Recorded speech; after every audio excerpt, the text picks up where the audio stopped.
नमस्कार, मैं हूं आपके साथ सनी त्रिपाठी। आप देख रहे हैं CP news live TV. CP news live TV आपका हार्दिक स्वागत करता है। देश में छिड़ा धर्म युद्ध, मुस्लिम नेता ओवैसी ने नरेंद्र मोदी को दिया चैलेंज। कहा कि हम युद्ध से पीछे नहीं। तो वहीं पर भारतीय जनता पार्टी के वरिष्ठ नेता रंजीत बहादुर श्रीवास्तव ने किया पलटवार। भाजपा नेता लाला रंजीत बहादुर ने बताया कि मुस्लिमों के अल्लाह को बताया गुल्ला। कहा नाम तक नहीं रखना आता इन्हें अपने अल्लाह का। लाला रंजीत बहादुर श्रीवास्तव ने यह भी कहा कि मुस्लिम कौम ही गलत है, इनका अल्लाह नकली, कुरान नकली और इनके धर्म को बताया आडंबर। साथ ही ज्ञानवापी मस्जिद विवाद मामले पर रंजीत बहादुर श्रीवास्तव ने ओवैसी के हिंदुओं से जंग करने के लिए तैयार वाले बयान पर जमकर साधा निशाना। कहा हम भी कहां पीछे हटने वाले। वहीं सोशल मीडिया पर वायरल हो रहे एक मौलाना के वीडियो पर श्रीवास्तव ने मौलाना को बताया जाहिल। आइए आपको मिलाते हैं भाजपा नेता रंजीत बहादुर श्रीवास्तव से। गोल मीन्स गुल्ला, नाम इन्होंने क्या रखा? अल्लाह। वास्तव में क्या है? गुल्ला। तो पहले तो ये विद्वान मुसलमान अपने अल्लाह का सही नाम तो रख ले, फिर नाम ही नहीं रख पाए। अच्छा। मैंने कहा ये काल्पनिक अल्लाह है। जन्नत की लड़की 7 समंदर में थूक डाले तो सारे समंदर शहद की तरह मीठे हो जाएंगे। दुनिया की ब्यूटी क्वीन शहद में थूक डाले, चट लोगे या उसी के मुंह पे मारोगे? ब्यूटी क्वीन है तो उसने शहद में, हनी में थूक दिया, वही उठा के तुम उसके मुंह पे मारो। और जन्नत की लड़की को थूक नहीं आता। थूक तो ऐब है। ला यबूलून, पेशाब नहीं। ला यतगव्वतून, पाखाना नहीं। ला यमतखितून, कोई मुंह में थूक नहीं, कोई नाक में बलगम नहीं, पाक साफ से। और इसमें हमारे साथ मौजूद हैं रंजीत बहादुर श्रीवास्तव जी। आइए इनसे बात करते हैं। इसमें ज्ञानवापी मुस्लिम का ये जो मस्जिद है, मस्जिदों पर तमाम इस समय विवाद चल रहा था। सुप्रीम कोर्ट ने आदेश भी दिए हैं। इस पर जो है ओवैसी ने भड़काऊ बयान दिए हैं। हिंदू और मुस्लिम पर काफी विवादित बयान दिया है और ये कहा है कि हम मुस्लिम लोग लड़ाई के लिए तैयार हैं। तो आज बात करते हैं रंजीत बहादुर श्रीवास्तव जी से और इनसे जानकारी लेते हैं कि इन लोगों की क्या इच्छा और भारतीय जनता पार्टी का क्या विचार है कि इनके लड़ाई को स्वीकार करेंगे या ये यथास्थिति कायम रखेंगे, भाईचारा का निर्वहन करेंगे, सबको साथ लेके चलेंगे। दादाजी, जैसे कि भारतीय जनता पार्टी सबका साथ सबका विकास का नारा दिया है और उस पर काम करती है, इधर ओवैसी ने कहा है कि हम हिंदू से लड़ने के लिए तैयार हैं, नरेंद्र मोदी से लड़ने के लिए तैयार हैं। तो इस पर आपका क्या कहना है? आप क्या चाहेंगे, लड़ाई करना या आपस में भाईचारा बनाकर रखना चाहते हैं? ये हम लोगों के लिए, दुनिया के लिए जी, इस तरह की चेतावनी कोई नई नहीं है जी। 6वीं शताब्दी में उपजा ये धर्म और इस धर्म के उपजने का आधार जी, एक काल्पनिक अल्लाह, एक नकल की गई कुरान जी, और एक आडंबर युक्त धर्म, जी। इसको लाने के बाद इन्होंने जंग का ऐलान दुनिया से पहले ही कर दिया था जी। और आज तक ये जंग ही तो लड़ रहे हैं। आज इस खोखले धर्म में तलवार के सिवा है ही क्या? जी। लेकिन परिस्थितियां और समय बदल चुका है। अब लड़ाई तलवार की नहीं रह गई है जी। अब लड़ाई वैज्ञानिक युग है। अणु और परमाणु तक पहुंच चुकी है जी। शस्त्र अब चाकू खंजर नहीं रह गए हैं। AK-47, AK-56 बारूद और पिस्टल हो गई है जी। तो जाहिर सी बात है कि अब हम इस शस्त्र विद्या में प्रवीण हैं जी। हमारी सेना प्रवीण है, हम प्रवीण हैं, हमारे धर्म के लोग प्रवीण हैं।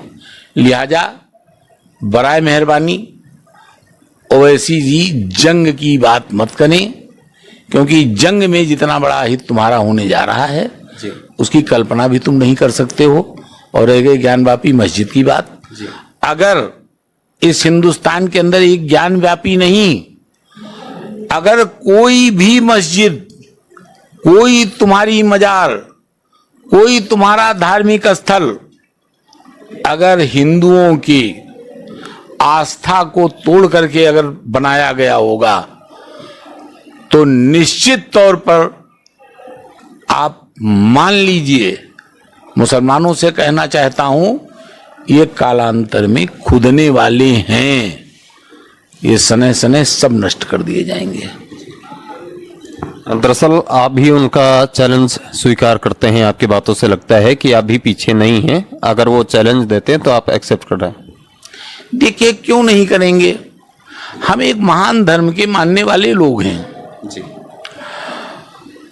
अभी अगर इनसे कहा जाए, महान धर्म मैंने किस लिए कहा, हम मनुष्य हैं जी हमें ईश्वर ने बनाया, हम इस बात पर विश्वास करते हैं। जी। तुम कहते हो तुमको अल्लाह ने बनाया है,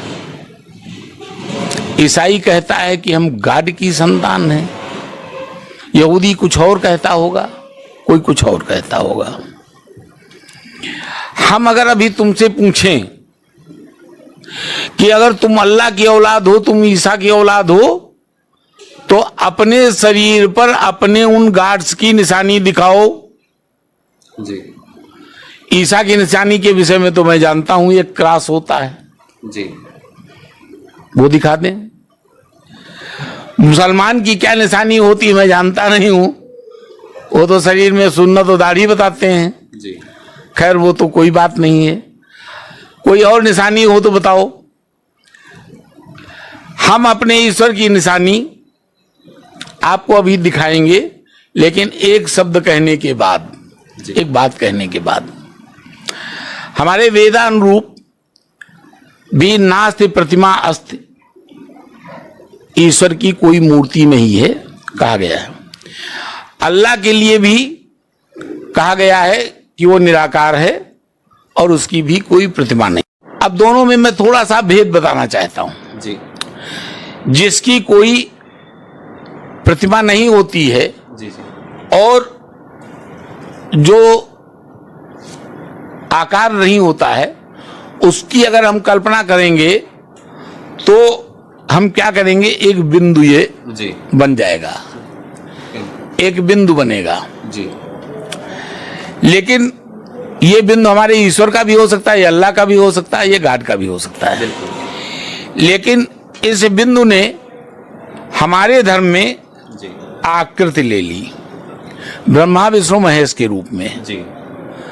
आकृति में आ गया। सही है। तो ये बिंदु हमारा आकृति ले चुका है, पालन करता, ठीक है। उत्पत्ति करता और कल्याण करता। जी लेकिन ये जो इनका अल्लाह का ये जो बिंदु है, ये बिंदु अगर सर्वव्यापी किया जाए, अगर इसको हर कार्य के लिए लगाया जाए तो इसका आकार बड़ा हो जाएगा। सही है। अब मैं इसके बिंदु के आकार को थोड़ा सा बड़ा करके दिखाता हूं। ये आकार बड़ा हो गया, ये आकार इनका बड़ा हो गया। अब अगर इस बिंदु का आकार बड़ा हुआ, ये निराकार है, लेकिन इसका आकार मैंने बड़ा कर दिया तो ये क्या हुआ, गोल हो गया। गोल मीन्स गुल्ला। जी नाम इन्होंने क्या रखा, अल्लाह, वास्तव में क्या है, गुल्ला। तो पहले तो ये विद्वान मुसलमान अपने अल्लाह का सही नाम तो रख लें। आपके कहने का मतलब यह है कि मुस्लिम भाई अपने अल्लाह का नाम भूलकर वो गुल्ला गुल्ला शुद्ध नाम होना चाहिए अल्लाह कर दिया है। फिर नाम ही नहीं रख पाए। अच्छा मैंने कहा ये काल्पनिक अल्लाह है, जी तो काल्पनिक चीज का नाम तुमने अपनी कल्पना में रख लिया। जी। वैज्ञानिक आधार या कोई और आधार अगर होता तुम्हारे पास, अगर किसी कसौटी पर रख करके रखते तो ये नाम तो गुल्ला होना चाहिए था। ये धर्म ही देखिए फसाद की जड़ है। 6वीं शताब्दी से जब से ये धर्म आया, दुनिया में फसाद के अलावा मिला क्या है दुनिया को। तो अगर जब तक, यही तो मैं कह रहा हूं। और दूसरी चीज क्या है, वो बात अधूरी रह जाएगी थोड़ा सा। जी। हमारे एक छोटे भाई वकील हैं अंकित श्रीवास्तव जी, अच्छा, अमित श्रीवास्तव जी, अमित श्रीवास्तव जी, सॉरी जी। अमित श्रीवास्तव जी हाँ। कचहरी में वकालत करते हैं, जी जानते होंगे लोग। जी बिल्कुल। और एक जूनियर है, जी हम भी चूंकि वकील हैं, जी एक दीपा जी जूनियर हैं, जी जी तो इन दोनों लोगों से एक बात मैंने कही थी। जी एक रिसर्च कराया, वो दरियाबाद के रहने वाले हैं, तो एक मैंने रिसर्च कराया। हमने कहा जरा एक चीज हमें बताओ, क्या हमारे शरीर के अंदर कोई ईश्वर की निशानी है? हालांकि बात बड़ी साधारण थी। तो उन्होंने आकर के हमें बताया कि दादा मैं ईश्वर की निशानी आपको बताता हूं, प्रत्येक विश्व के प्रत्येक व्यक्ति के हाथ में है, चाहे वो नर हो चाहे नारी हो, सबके हाथ में निशानी मिलेगी।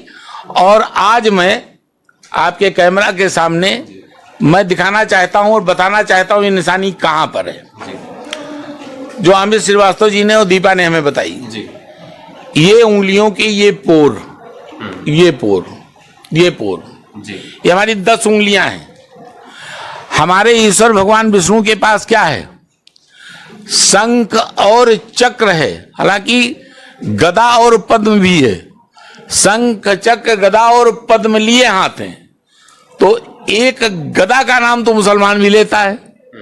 गदा का अर्थ होता है कृपा, मेहरबानी।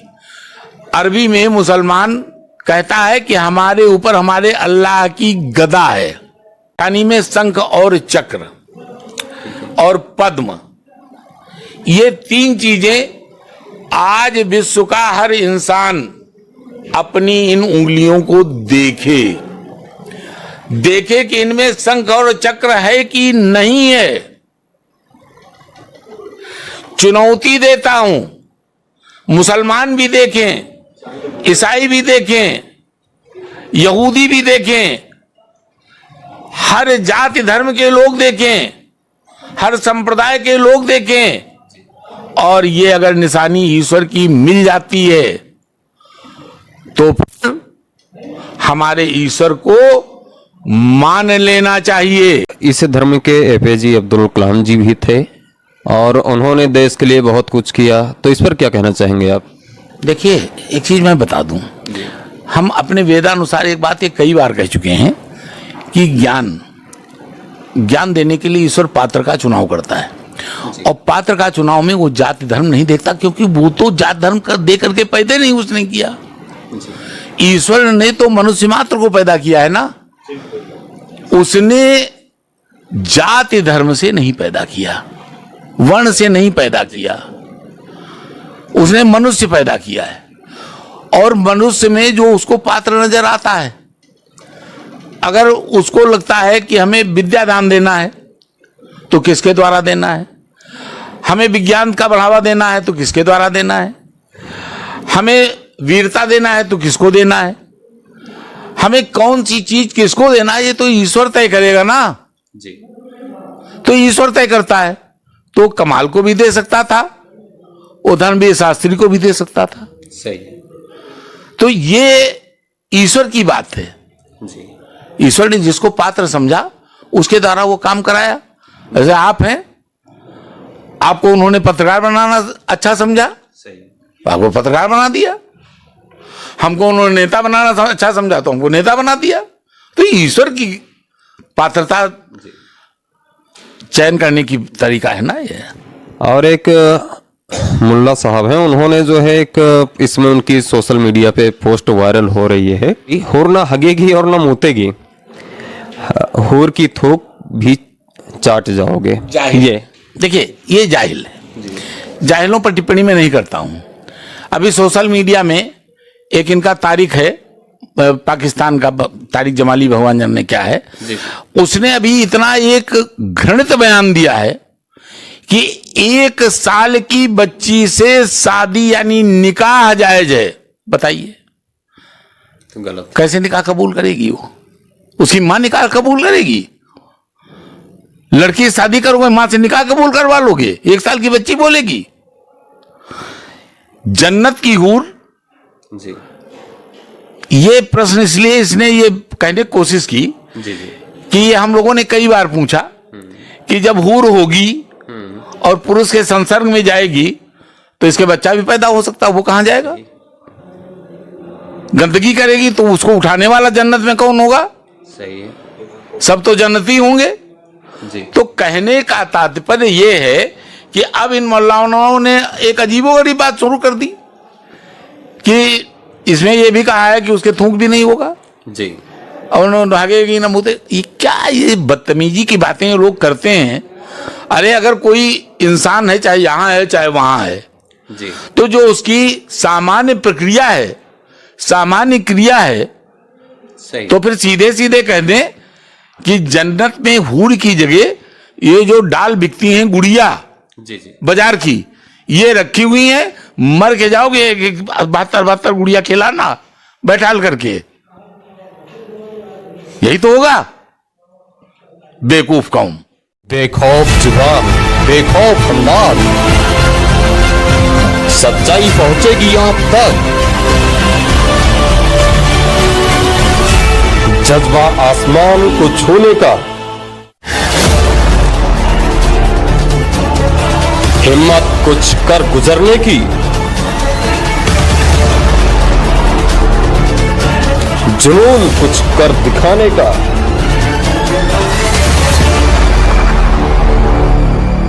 जोश नए तेवर नए इरादे के साथ सच्चाई को पहुंचाएंगे आप तक। पंचायत से पार्लियामेंट तक बनेगी आपकी आवाज। CP news live TV.